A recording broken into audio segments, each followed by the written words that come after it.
Selamat pagi dan salam sejahtera bagi kita semua. Izinkan saya memperkenalkan diri pada kesempatan ini. Perkenalkan, nama saya Sneni. Saya dosen di program studi akuntansi pada Sekolah Tinggi Manajemen Bisnis Multisarana Manajemen Administrasi dan Rekayasa Teknologi. Saat ini jabatan akademik saya adalah lektor dan saya diberikan amanah untuk mengampu mata kuliah akuntansi kelanjutan pada semester ini. Adapun maksud dan tujuan dari video ini adalah untuk pernyataan diri dosen dalam unjuk kerja Tridharma Perguruan Tinggi atau yang biasa disebut dengan PDD UKT-PT. Pada bidang pengajaran, saya membawakan mata kuliah akuntansi kelanjutan untuk perkuliahan semester 5, yang dalam video ini yang pertama saya jelaskan yaitu deskripsi mata kuliah akuntansi kelanjutan. Yang kedua, saya akan menjelaskan capaian pembelajaran mata kuliah atau CPMK. Yang ketiga, saya akan menjelaskan materi pembelajaran. Keempat, saya akan menjelaskan sistem pembelajaran, dan yang kelima, saya akan menjelaskan media pembelajaran. Adapun mata kuliah akuntansi kelanjutan merupakan mata kuliah yang mempelajari tentang isu-isu dalam akuntansi seperti konsolidasi laporan keuangan antara perusahaan induk dan anak perusahaan, pengakuan dan pengukuran instrumen keuangan, serta transaksi valuta asing. Selain itu, mata kuliah ini juga membahas tentang peraturan dan standar akuntansi yang berlaku di berbagai yurisdiksi yang seringkali memerlukan interpretasi dan aplikasi spesifik, sehingga memerlukan pemahaman yang lebih mendalam dan analitis. Capaian pembelajaran untuk mata kuliah akuntansi kelanjutan yaitu yang pertama, mahasiswa mampu menjelaskan isu-isu dalam pengembangan perusahaan seperti konsolidasi laporan keuangan antar perusahaan induk dan anak. Yang kedua, mahasiswa mampu menjelaskan konsep pengakuan dan pengukuran instrumen keuangan serta transaksi valuta asing. Yang ketiga, mahasiswa mampu menjelaskan peraturan dan standar akuntansi untuk derivatif, akuntansi pajak penghasilan serta audit forensik. Yang keempat, mahasiswa mampu mengkaji isu-isu akuntansi, informasi akuntansi, dan permasalahan yang timbul dalam bidang akuntansi untuk pengambilan keputusan. Materi pembelajaran 1 semester ini terdiri dari 16 kali pertemuan, di mana proses belajar dilaksanakan secara tatap muka. Pada pertemuan ke-8 akan dilaksanakan ujian tengah semester, dan di pertemuan 16 akan dilaksanakan ujian akhir semester. Dan pada pertemuan awal akan diberikan kontrak perkuliahan, pemaparan RPS tentang topik-topik yang akan diberikan selama 14 hari perkuliahan, yaitu yang pertama, tentang pengantar akuntansi keuangan lanjutan. Yang kedua, analisis laporan keuangan. Yang ketiga, akuntansi untuk kombinasi bisnis. Keempat, konsolidasi laporan keuangan. Kelima, akuntansi untuk transaksi valuta asing. Keenam, akuntansi derivatif dan hedging. Yang ketujuh, akuntansi untuk pajak penghasilan. Yang kedelapan, akuntansi forensik dan fraud auditing. Yang kesembilan, akuntansi untuk reorganisasi dan likuidasi. Yang ke-10, akuntansi untuk stock option dan bonus. Ke-11, akuntansi untuk leasing. Ke-12, akuntansi lingkungan dan sosial. Yang ketiga, membahas isu-isu akuntansi lingkungan. Dan yang terakhir, penggunaan teknologi informasi dalam akuntansi serta tantangan dan masa depan akuntansi keuangan. Adapun metode pembelajaran yang saya gunakan selama perkuliahan yaitu ceramah, small discussion group, case method, dan project based learning pada akhir pertemuan untuk penilaian ujian akhir semester. Untuk informasi referensi atau buku yang digunakan dalam pembelajaran dapat diperoleh mahasiswa melalui RPS yang dibagikan pada awal perkuliahan untuk kelengkapan proses belajar mengajar. Dan media yang saya gunakan sebagai sarana pendukung proses belajar mengajar yaitu e-learning STMB Multismart, di mana pada e-learning mahasiswa dan dosen dapat mengakses materi perkuliahan, pengumpulan tugas, dan kehadiran mahasiswa. Untuk metode interaksi, saya melakukan interaksi dua arah, yaitu mahasiswa bisa berinteraksi dalam proses pembelajaran melalui diskusi tanya jawab kepada saya, dan jika mahasiswa tidak ada pertanyaan, maka saya yang akan mengajukan pertanyaan untuk diskusi di dalam kelas dengan mahasiswa. Dan di luar kelas pun saya memperbolehkan mahasiswa untuk berinteraksi dengan saya di luar materi perkuliahan melalui pemanfaatan grup WA yang sudah dibuat pada awal perkuliahan. Berikut merupakan cuplikan video selama proses belajar mengajar untuk mata kuliah akuntansi keuangan lanjutan. Oke, selamat pagi semuanya. Selamat pagi. Gimana hari ini? Apa kondisi hari ini? Sehat. Senang belajar hari ini? Jadi gini, supaya kita mulai hari ini, jadi kita harus belajar bagaimana menurut agama dan kepercayaan masing-masing. Untuk satu menit dengan kabar. Oke, sudah selesai. Oke, jadi kan ini kita udah pertemuan ke-13 ya. Minggu lalu kita pertemuan 12 kita udah bahas berkenaan dengan akuntansi leasing. Oke, ada yang mau bantu untuk pertemuan sebelumnya untuk review sedikit aja. Oh, oke, boleh.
Ada. Jadi ada dua kemungkinan, bisa kita balikkan barang ke si yang kita sewakan atau bisa kita beli. Kan barang ini kan kita sewa, namun di akhir kontrak kita bisa kok kita saya berikan aja barangnya, nggak usah kita balikan. Oke, ya itu sedikit review kita untuk pertemuan ke-12 atau pertemuan sebelumnya. Jadi kita udah masuk ke pertemuan 13. Kita bahas berkenaan dengan akuntansi lingkungan dan sosial. Jadi untuk akuntansi lingkungan dan sosial ini berkenaan dengan lingkungan dari suatu perusahaan atau suatu tempat usaha, atau dalam lingkup kecil lah. Kalian kalau jual keripik, itu kan ada minyak-minyak hasil dari penjual dari apa kita goreng. Itu kan sebenarnya bentuknya limbah ya. Itu kan harus diperhatikan. Mungkin kalau skala rumahan kalian goreng ini minyaknya bisa kita simpan. Namun kalau udah ada pabrik, itu kan harus diperhatikan sisa dari minyak penggorengan atau limbahnya. Jadi pada akuntansi lingkungan dan sosial itu nanti kalian apa yang diharapkan setelah kalian mempelajari yang pertama itu kalian memahami fenomena, regulasi dan implementasi akuntansi sosial dan lingkungan yang diterapkan oleh perusahaan. Kemudian kalian juga memahami apa itu kebijakan dari akuntansi sosial dan lingkungan, serta kalian memahami prosedur dan sistem pelaporan akuntansi sosial dan lingkungan.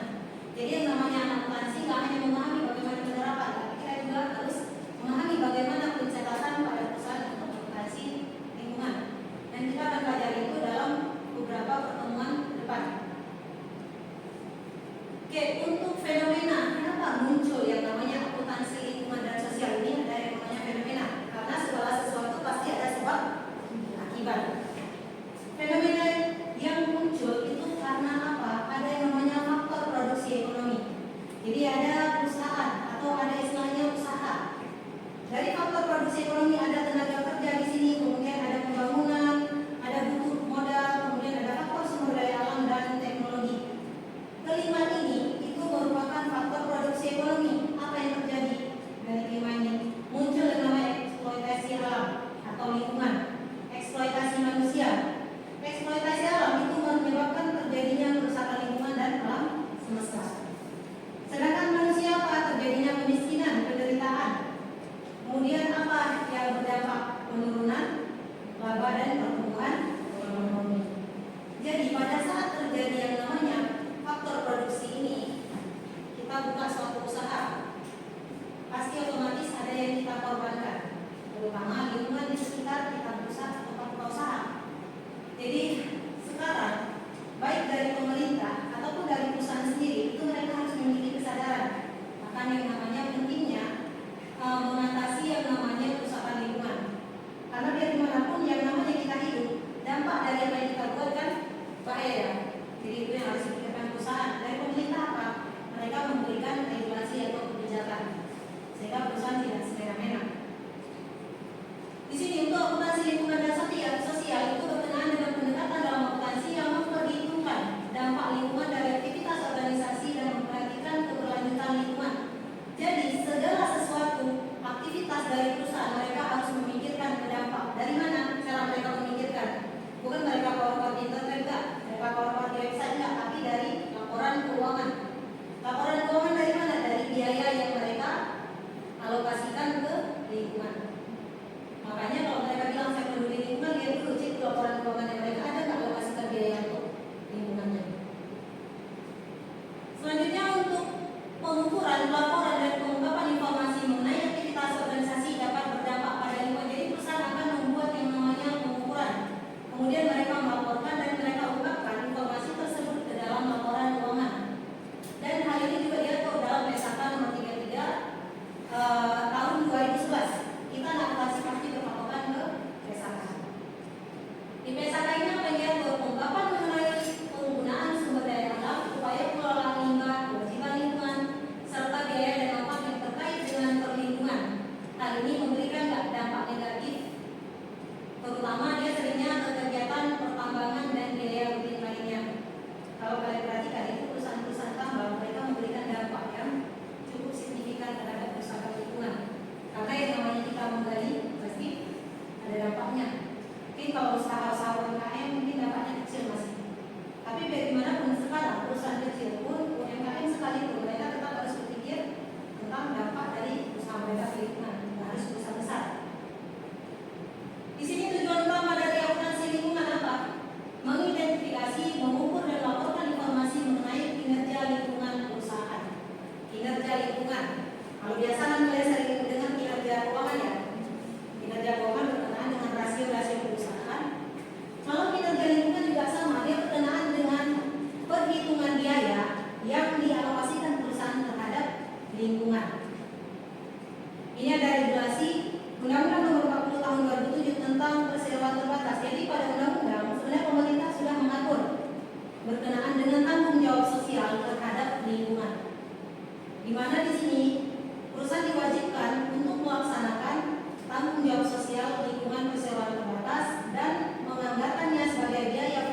Jadi biaya itu memang harus sudah dialokasikan, bukan lagi hal yang memang istilahnya kamu harus ada, tapi kamu wajib sudah seperti itu.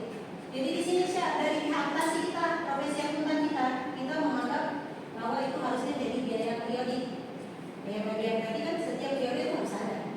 Kalau ada periode ada, periode depan tidak.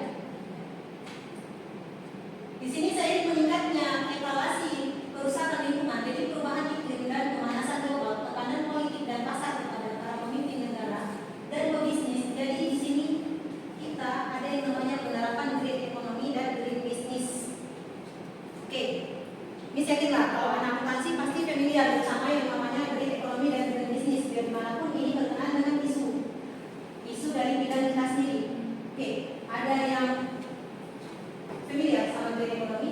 Mau jelasin sedikit? Mungkin ada yang tahu? Oke, mana? Yang saya ketahui tentang green economy itu adalah salah satu konsep ekonomi yang mana terdiri atas keseimbangan dari ekonomi sendiri serta di mana kondisi lingkungannya juga. Jadi kita akan menciptakan kesejahteraan masyarakat melalui usaha kita sendiri. Tapi kita juga harus memperhatikan lingkungan kita seperti mengurangi penggunaan dari sumber daya alam dan juga merendahkan kaderisasi dari karbon.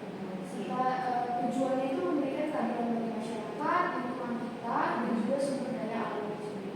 Oke, jadi sekilas ya si Ana sudah bilang kalau yang namanya kita green economy itu kita melakukan suatu usaha tapi tetap kita memperhatikan lingkungan. Jadi kita tidak membuat suatu usaha untuk memperdaya diri namun lingkungan kita rusak. Jadi kenapa green economy sekarang jadi tekanan bagi perusahaan-perusahaan ataupun bagi usaha-usaha? Itu karena apa? Karena pada saat dampak itu terjadi, sini dampaknya nggak hanya ke lingkungan, namun ke perusahaan juga sendiri. Contoh, kalian punya usaha kota wisata, kalian punya hotel di situ. Kan hotel itu sebenarnya nggak menjual produk, yang kalian jual apa? View kan? Kita jual view, tapi kan di view itu datang pengunjung ini ada buang sampah, ya kan? Ada yang mereka merusak tanaman. Pada saat kita tidak memperhatikan, kita biarkan pengunjung seperti itu, kita nggak membiarkan daerah khusus untuk menangani saya ada titik sampah, kemudian ada yang perbaiki lagi tanaman yang ini, kita tidak membiarkan, maka usaha kita berdampak. Bisa jadi suatu saat lingkungan rusak karena ada yang tidak mampu kita lagi. Kenapa? Ngapain saya ingin dihargai? Kok view-nya juga bagus, ya kan? Berarti dampaknya nggak ada lingkungan, tapi dampak juga ke kita sebagai perusahaan. Oke, ini sekilas ada video berkenaan dengan green economy ya. Maksudnya green economy. Jadi tadi Ana sudah jelaskan secara singkat. Ini kita lihat dari video.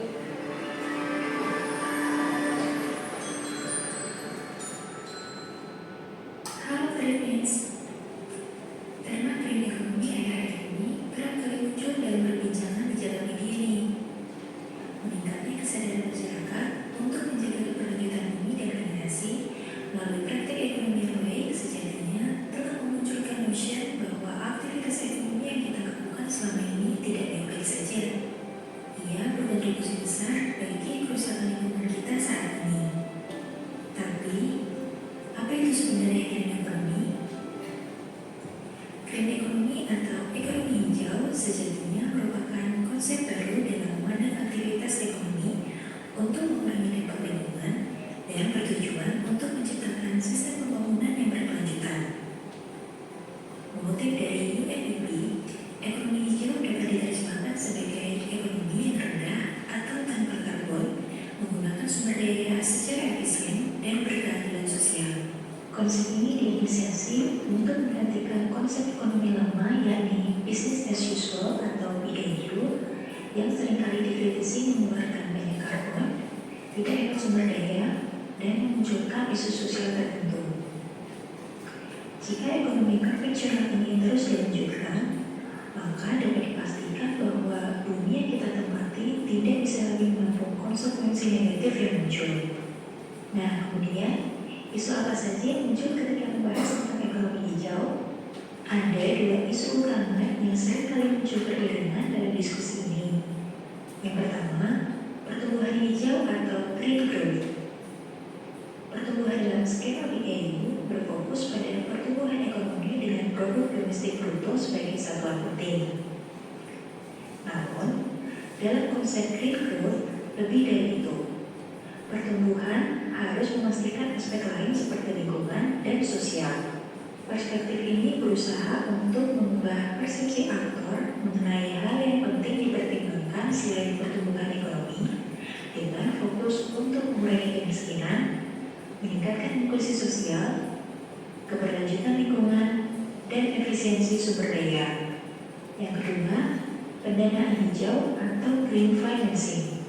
Konsep green financing berusaha untuk mengalihkan pendanaan atau financial flow seperti investasi, subsidi, dan lain-lain dari sektor publik, swasta, dan non-profit untuk prioritas pembangunan keberlanjutan, baik itu berbentuk proyek pembangunan maupun analisis kebijakan. Lagi-lagi pendanaan ini harus mempertimbangkan 3 trinitas penting, yakni ekonomi, sosial, dan lingkungan hidup. Upaya global seperti halnya inisiasi UN Environment Program, yakni memastikan bahwa transformasi tadi tidak mengeksklusi negara dengan kemampuan ekonomi tertentu. Terlebih, isu yang berkaitan dengan lingkungan tidak bisa diselesaikan tanpa adanya kolaborasi seluruh negara di dunia. Oleh karena itu, UNDP mengeluarkan upaya untuk menjamin adanya transformasi yang berkeadilan bagi seluruh negara. Wah, konsep ini memang terlihat kompleks dan rumit yang terimage, tapi ini tidak berarti bahwa kita harus menyerah.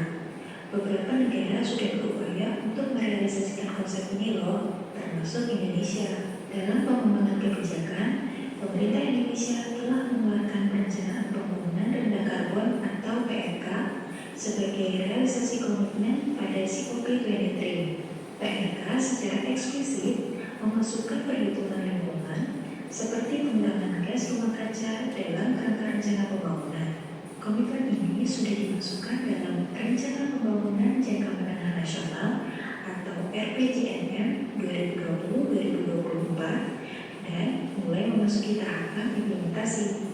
Menurut Kementerian PPN, terdapat 3 sektor prioritas, yakni energi, landscape, dan infrastruktur yang dipilih oleh pemerintah dalam jangka dekat untuk disesuaikan dengan Nationally Determined Contributions dan Sustainable Development Goals. Selain itu, Kalimantan Tengah dan Kalimantan Timur dipilih sebagai pilot area kegiatan pertumbuhan hijau untuk kemudian difamiliarkan di provinsi-provinsi lainnya. Provinsi tersebut dipilih karena memiliki sumber daya untuk energi yang seharusnya bisa dikembangkan secara berkelanjutan.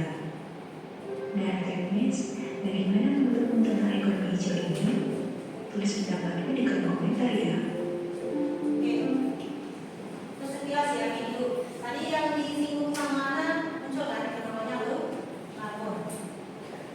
Jadi apa indikasi dari munculnya yang namanya green economy ini? Bagi kita akuntansi muncul namanya green accounting. Kemudian ada triple button line accounting, ada sustainability accounting, ada sustainability reporting. Ini berkenaan dengan apa? Keberlanjutan usaha. Perusahaan pasti berlanjut kalau dia selalu memberikan dampak yang baik. Kalau misalnya dia dampaknya buruk, kayak contoh tadi hotel itu otomatis harus tutup kan. Jadi di sini muncul yang namanya green accounting, triple bottom line accounting, sustainability accounting, dan sustainability reporting. Isu akuntansi lingkungan di sini ini saya sertakan link untuk artikel yang dibahas oleh News. Di sini berkenaan dengan eksistensi akuntansi lingkungan membuka mata terhadap keberlanjutan. Jadi ada berkenaan dengan sustainability. Jadi nanti bisa kalian cek langsung pada artikel yang sudah ada. Dan bagaimana cara pemerintah? Setelahnya dibilang menangani, mungkin mereka sudah membuat aturan. Namun pemerintah mengadakan badan khusus itu di bawah naungan Kementerian Lingkungan Hidup dan Kehutanan Republik Indonesia. Badan itu disebut dengan PROPER. PROPER, Public Disclosure Program for Environmental Compliance. Apa fungsinya? Ini merupakan bentuk kebijakan pemerintah. Ia dalam rangka meningkatkan kinerja pengelolaan lingkungan perusahaan sesuai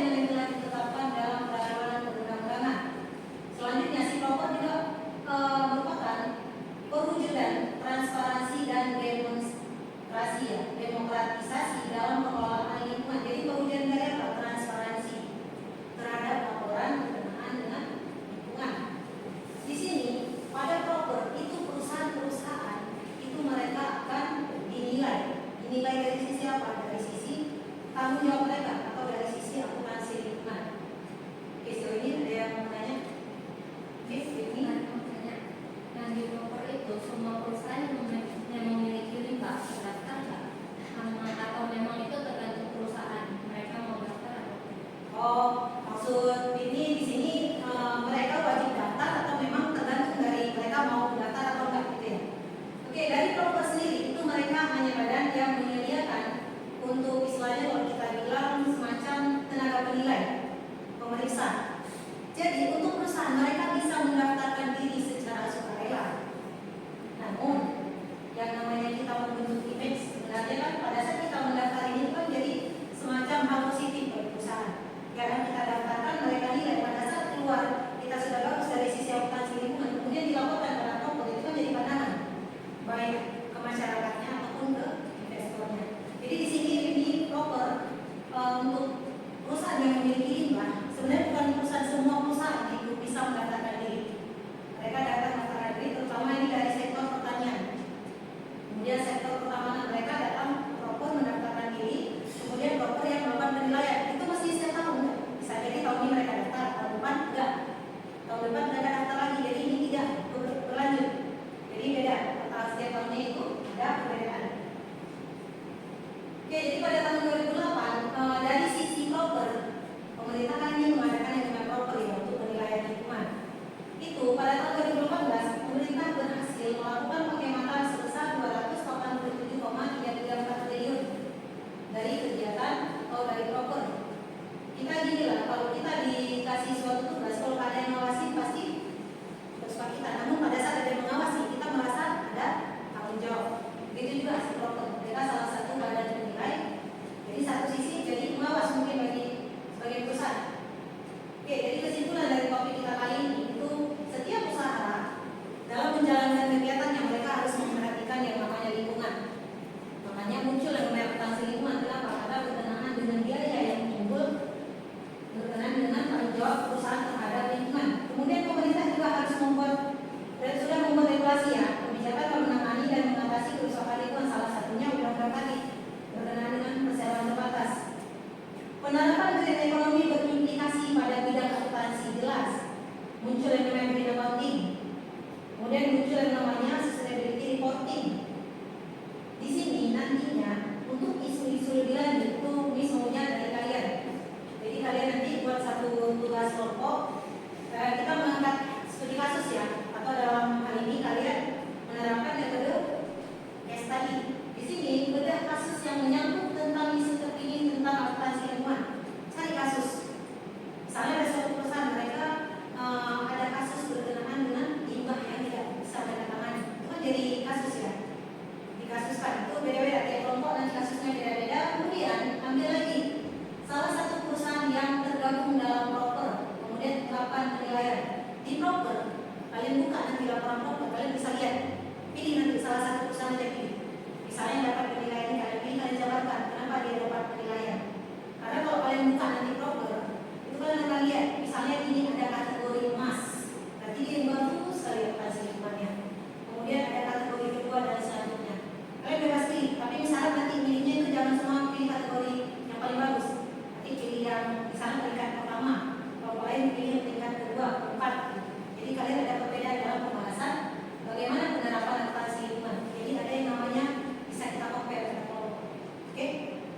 Oke, soal tugas kelompok yang kelihatan. Dan jelas. Apa yang disuruh? Apa sini? Iya benar. Jadi sekaligus ada makalah, ada PPT. Jadi nanti ada kemungkinan kalau kita dapat 2 minggu, kita untuk 2 minggu itu kalian bahas tentang studi kasus. Jadi kita di 3 minggu ini kita bahas akuntansi lingkungan. Jadi kalian hari ini saya bawa, minggu depan dan minggu depan lagi itu dari kelompok. Jadi itu studi kasusnya, kemudian kalian tempatkan masing-masing. Kalian ini nanti satu kelompok untuk presentasi itu maksimal 10 menit ya. Selebihnya kita ke diskusi. Oke, kalau memang nggak ada pertanyaan lagi, untuk minggu depan pertemuan selanjutnya kita udah bahas ke akuntansi atau isu-isu akuntansi lingkungan. Jadi ini nanti dari kelompok kalian atau misalnya dari kalian yang maju depan masing-masing. Ya.